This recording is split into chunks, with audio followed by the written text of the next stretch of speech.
Good evening. Welcome to my channel. My name is David Okon. Thank you for supporting my channel. Thank you for subscribing. If you have subscribed, if you haven't, please subscribe to the channel and support it by sharing it.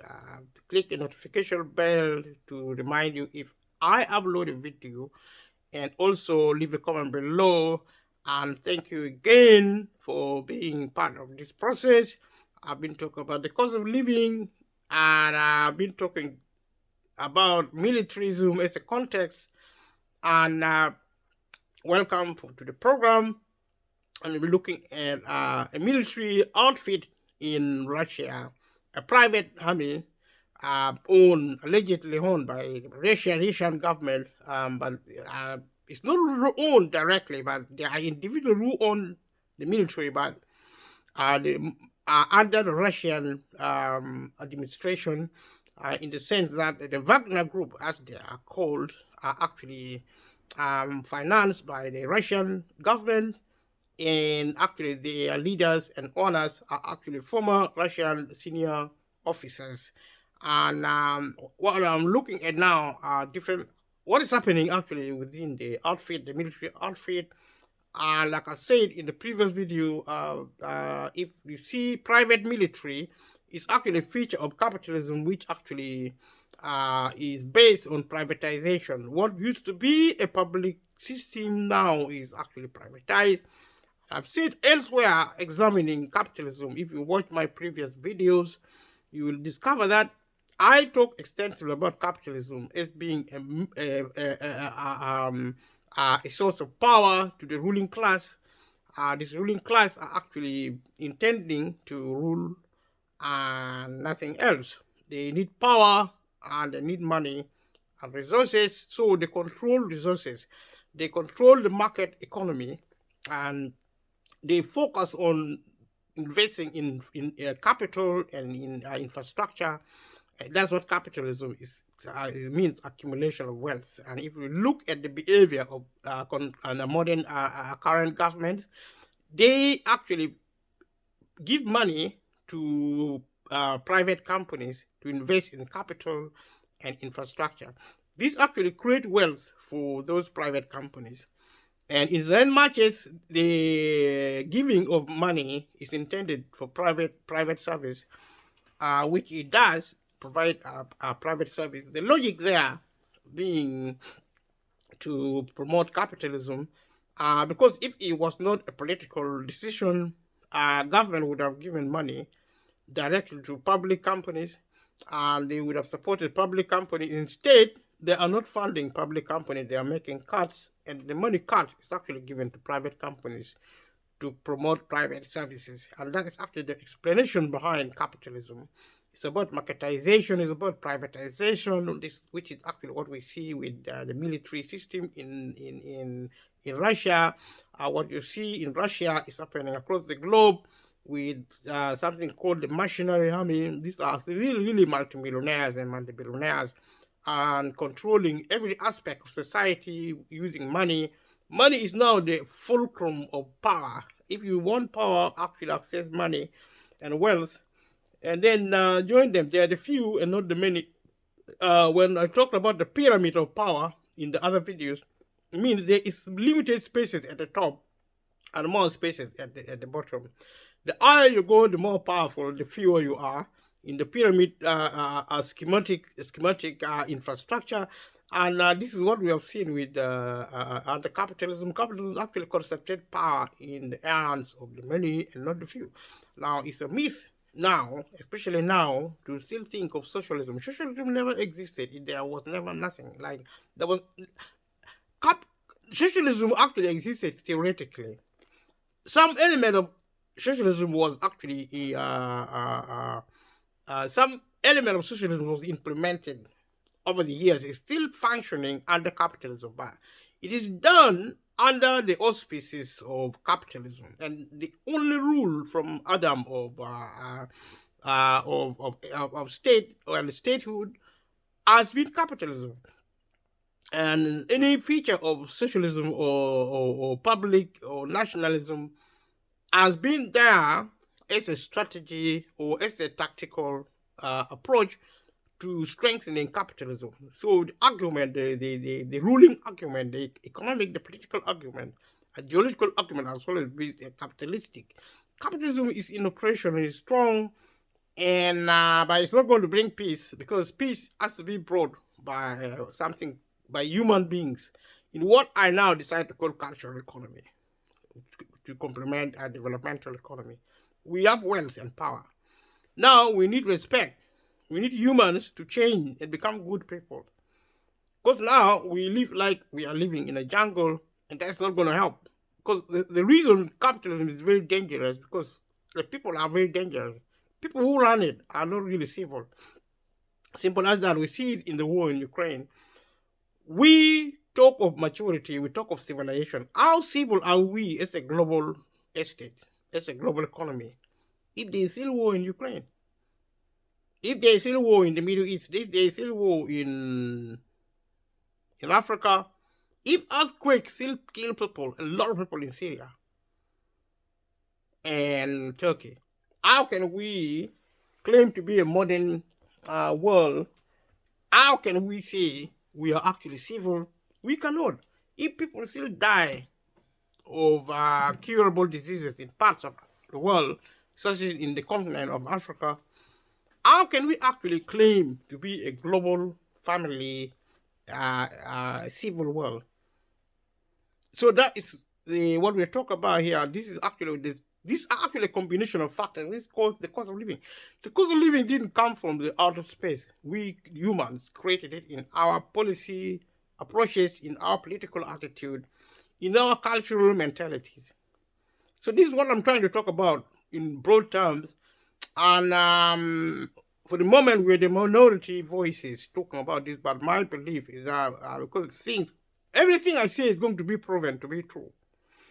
A lot of things I'm saying now, maybe I'm not just saying it to the best of my abilities, but that doesn't matter anymore. As long as people understand what I'm trying to say, people are actually curious. I like curious people. I mean, if I can actually attract your curiosity, then my job is done.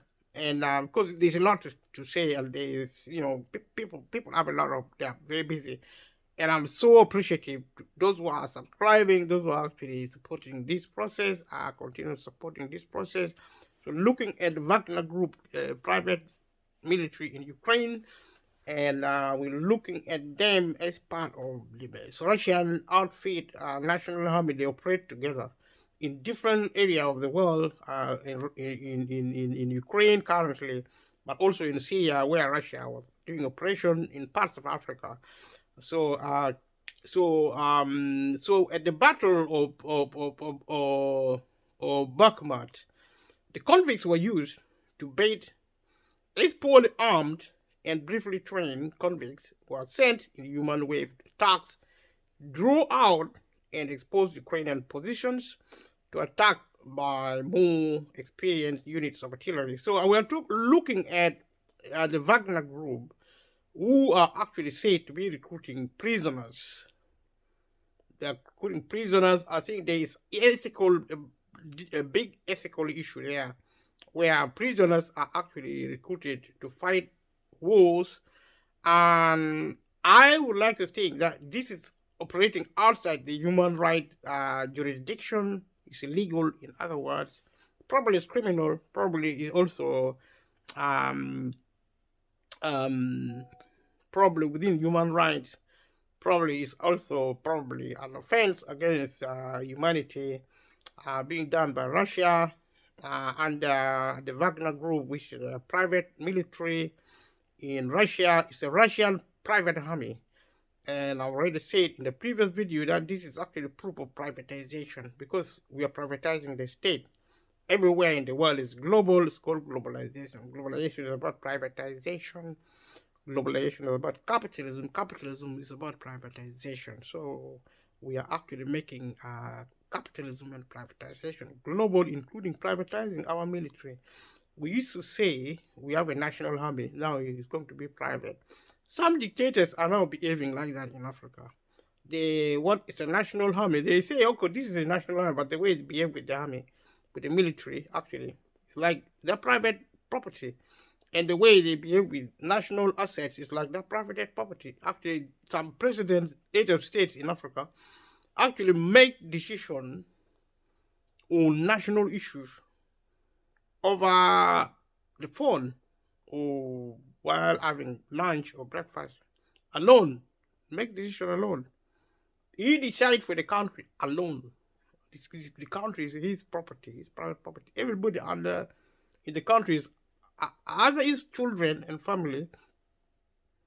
That is if they're all treated like first families, and they are not.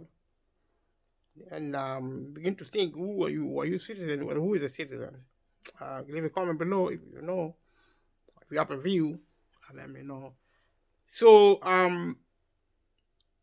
these convicts who are actually recruited in these convicts recruited in the military in the Russian army are used as baits. They're poorly trained in the first place. They're expendable. You know, they're dispensable. I mean, they are cheap. I mean, even if they die or they don't die, nobody cares. So they are actually poorly trained, and they are sent at arm's way. They are actually sent to actually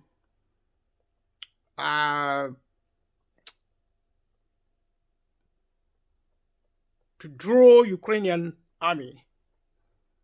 They are sent to actually draw Ukrainian army to the Russian attention. So these prisoners are used as baits, human baits. They're used to alert the Russian with their lives, which means most of them are probably killed. With their lives, they're treated like they are sent into battle lines in Ukraine to actually stoke the Ukrainian so that to expose the position of the Ukrainian soldiers at the risk of their lives, so that the Russians can attack Ukrainian using a more experienced units of the military. So that's based on this information. This is what the Russians are doing with prisoners. Basically, it's like the Wagner group is actually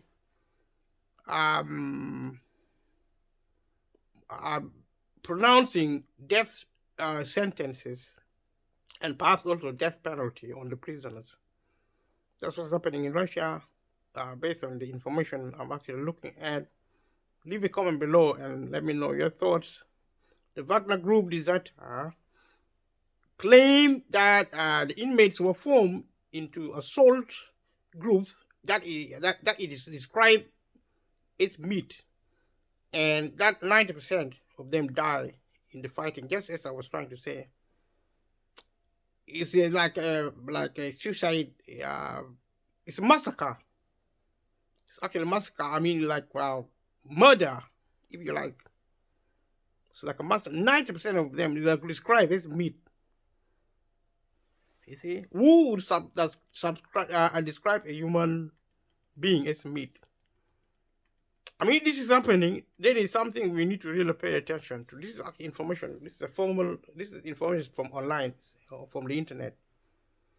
So in late October, Wagner was also reported to be leading the recruitment of former members of the Afghan National Army Commando Corps who were abandoned in Afghanistan during the United States withdrawal and fled to Iran. So Afghanistanians are also being recruited. So they're actually recruiting from the former members of Afghanistan National Army Commando Corps. They are commandos. Commandos are actually elite forces. They are highly trained. And these were actually abandoned in Afghanistan during the United States withdrawal, and they also fled to Iran. These are actually stranded soldiers who cannot go anywhere. The Wagner group, if they exist out, they operate. They are quite opportunistic. They are brutal. I'll leave a comment below. Let me know your thought. Prigozhin spokesman denied the reports as crazy nonsense. Whether it is true or not, the jury is out. Leave a comment below and let me know. I don't know what we can conclude when an official speaks. Are they telling the truth or not? On the 5th January 2023, the first group of 24 prisoners recruited by the Wagner to fight in Ukraine finished their 6 months contracts and were released with full amnesty for their past crimes. So this is some of the evidence. Yevgeny Prigozhin praised their efforts, stating that they should be treated with respect and advised them. Don't drink a lot. Don't use drugs. Don't rape women. Do not get up to no good. That's a good piece of advice right there. So the United States government claims that 90% of Wagner battlefield casualties are inmates. So that is outlook. There are other sources of recruitment, looking at recruitment into the private military of the Russian government, of the Russian state, called the Wagner Group, and I've already spoken about them in the other videos. If you haven't really subscribe to my channel and support the video, and look at watch other videos, because they are all connected. They are all talk about capitalism. So as long as you have time, do your best, and I will continue to repeat most of the points I raised in the other videos, because I believe that some people may only watch this video. This may not be fair for those who have been watching my video, because for them it would be a worthless reputation. But the reason I do that is that people will not, because the social media is so fast, it's moving very fast. People will be lost. There are a lot of people who may not find my video, the previous videos. So I treat this particular video as being a first for some people. So I try to actually recycle most of the information which are actually important to explain the cost of living, and sometimes I don't really mention everything I've mentioned in the previous video. I mean, 90% of the time I don't, and that means a lot of information to do with the cost of living need to be accessed in the previous video. So we're looking at the Wagner Group, a private military of Russia, and their recruitment approaches, and their also operations, the battles they have fought. I'm now looking at the Battle of Bakhmut and Solidar. These are actually, if you know Bakhmut and Solidar, if you know about the battle fought there by the Wagner Group, then please leave a comment below and let me know your views. So there is a battle. The Wagner have been really fighting rapid battles. I don't know the details, but it seems to me that there are a lot of warfares going on involving Russia and the private military and the national military. National military are not private, but the way the Wagner operate, separating the Wagner, which is a private military outfit, and the state military is actually academic, is really artificial, because they are one the same. So, for example, on the 15th of August 1922, Ukraine claimed to have struck a building in Popasna, being used as headquarters by the Wagner Group with HIMARS artillery. So HIMARS artillery, leave a comment below if you know what HIMARS. HIMARS artillery. This is the information I see here. And normally they are links in the original material on the internet. So normally with prolonged study, because these are actually courses, I'm just providing an overview of the information. If you visit a website and find an original website, you can always click on things you don't know. That's the manner of actually doing research online. So there's HIMRAS artillery. So this is a type of weaponry they use, and this is actually Sari Ade, the Ukrainian governor of Lunax, said that the location was revealed by Russian journalist Sergei Sreda.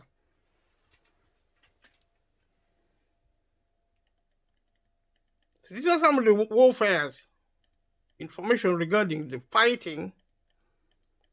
The image posted online showed a sign giving a street in Popasna, Luhansk.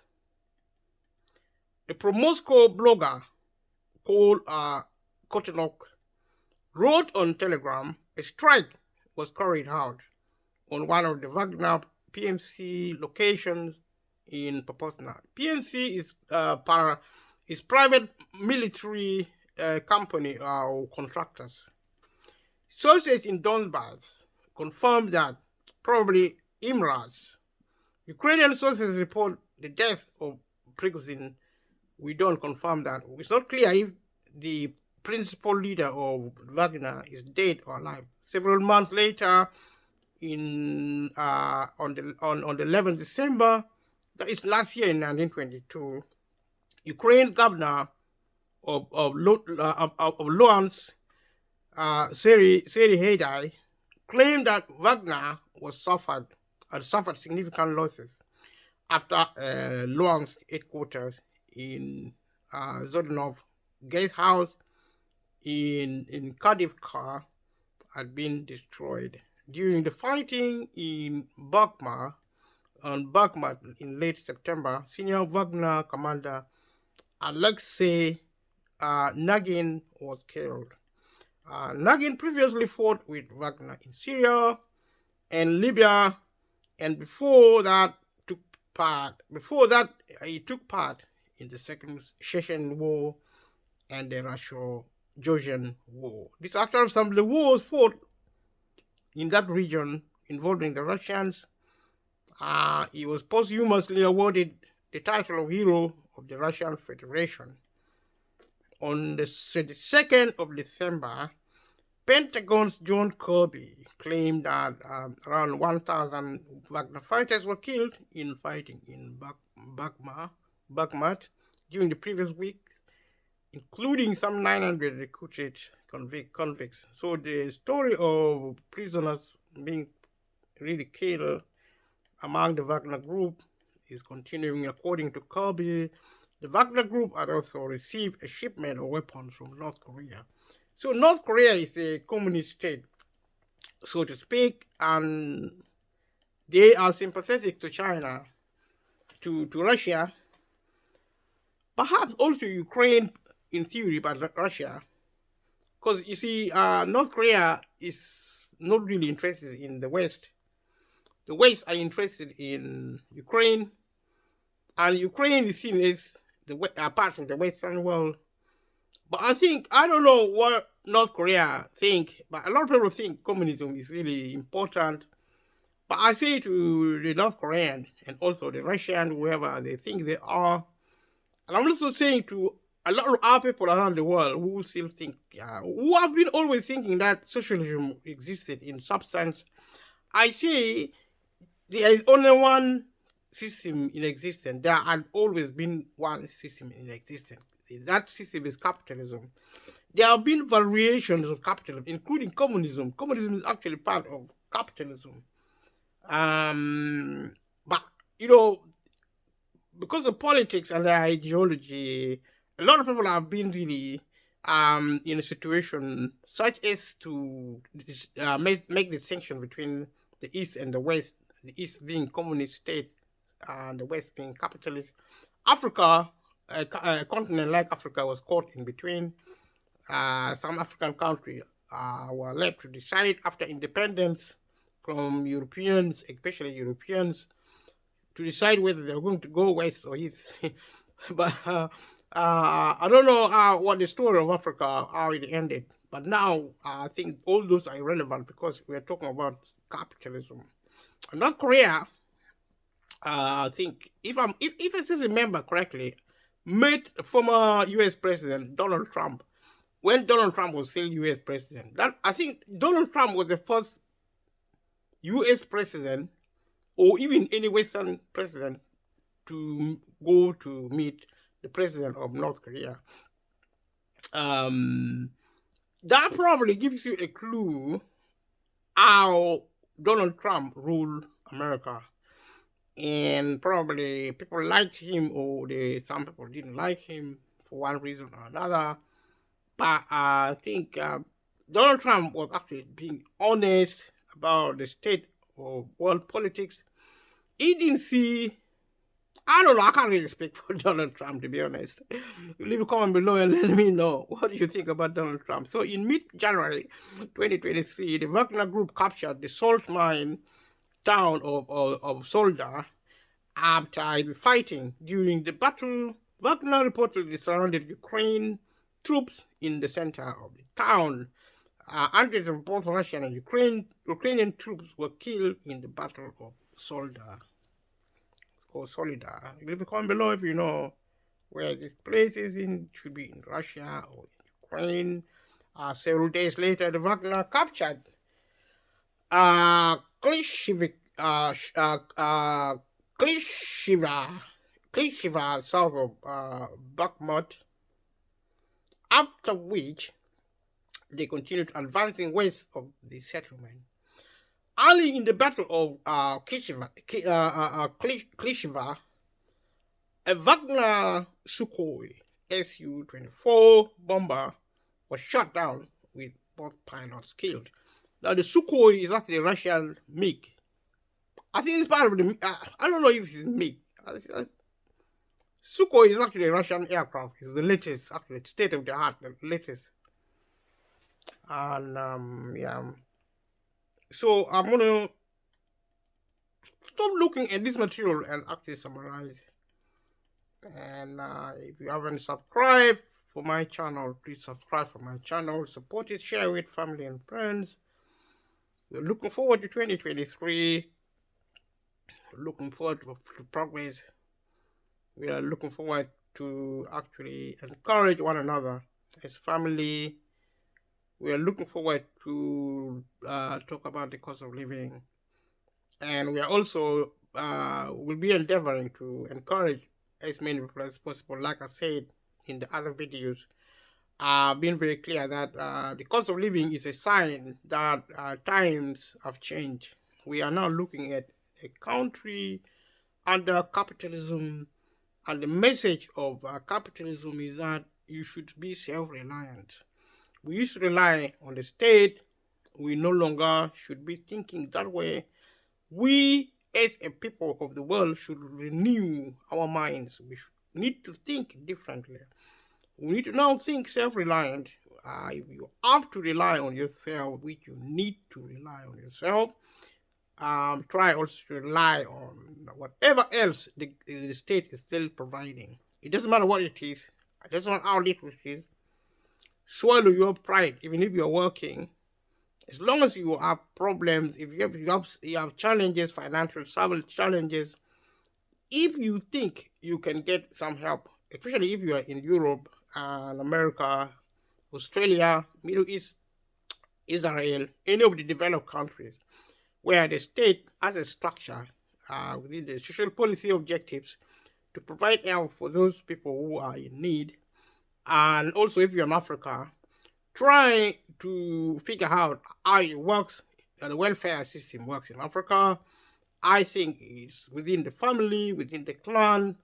I also think it has to do with the community, work with local leaders, national leaders, politicians, and work with whoever you want to work.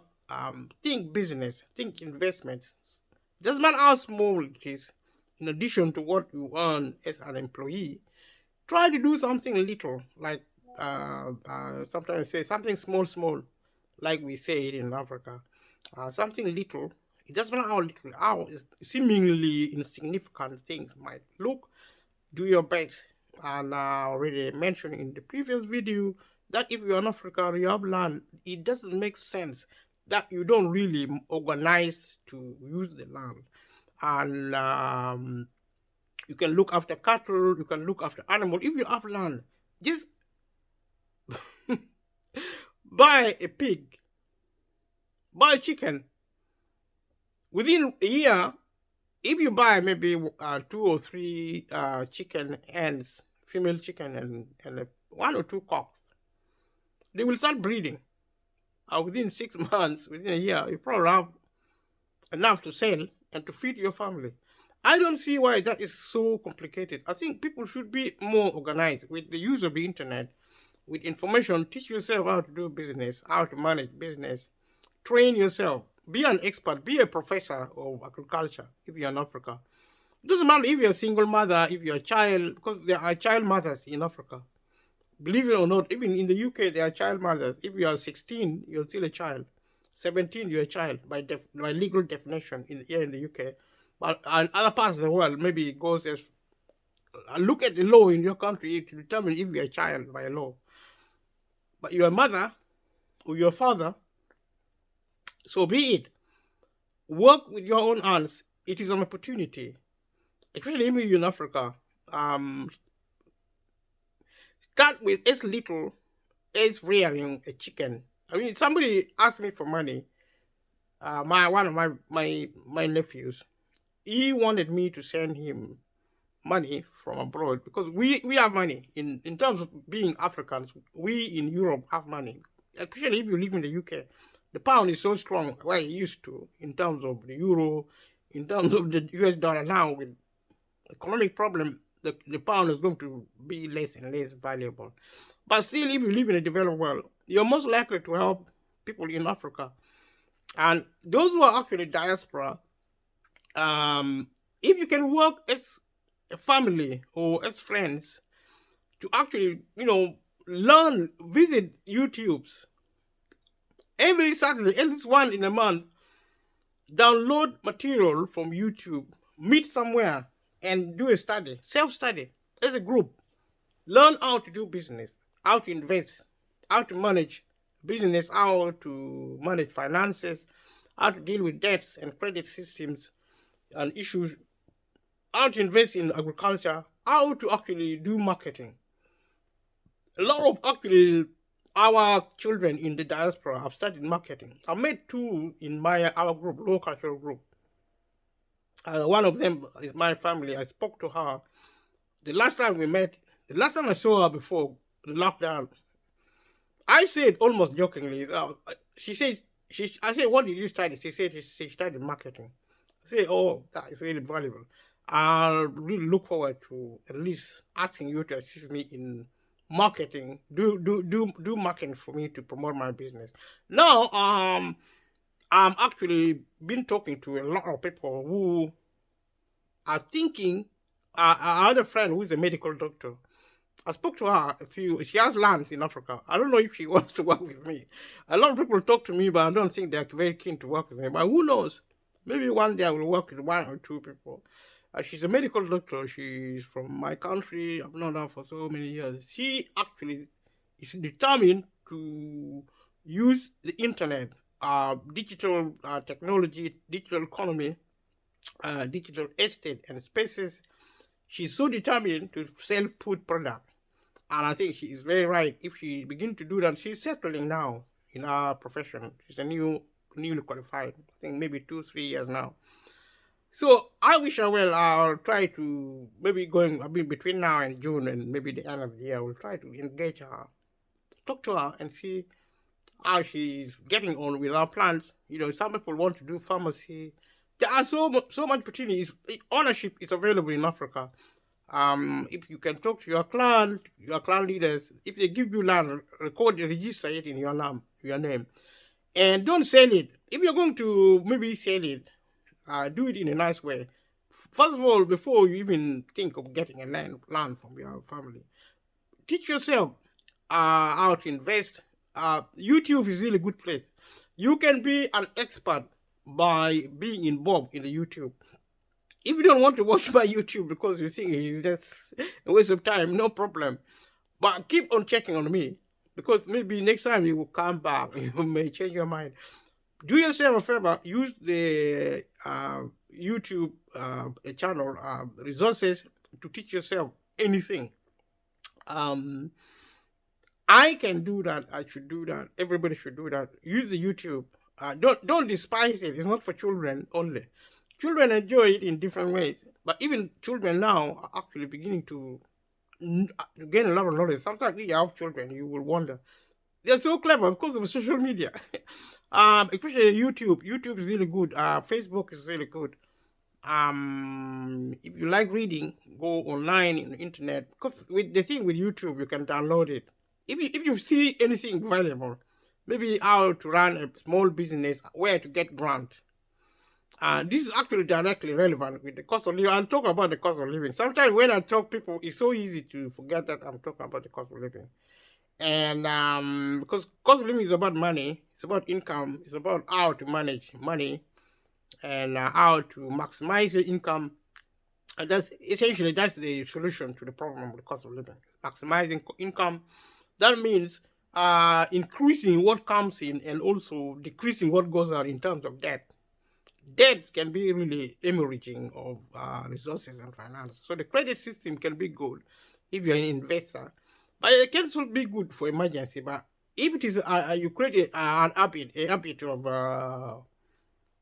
of using credit to buy, I mean, to feed your lust for luxury for things, you're so addicted to things. Even if you're so poor, you just keep buying more and more unnecessarily. So the cost of living is an opportunity to teach you wisdom on money. Thank you for watching. Subscribe to my channel, and I will never forget you. If you have been watching up to now, I will always remember. Leave a comment below how you're doing, how you're getting on with this channel, whether you like it, whether you don't like it. It will be perfect for me as a feedback. It means you're committed. You have actually done a lot of good thing to actually, even take time to view my channel. Thank you for watching. I'll see you in the next one. Thank you. Bye bye.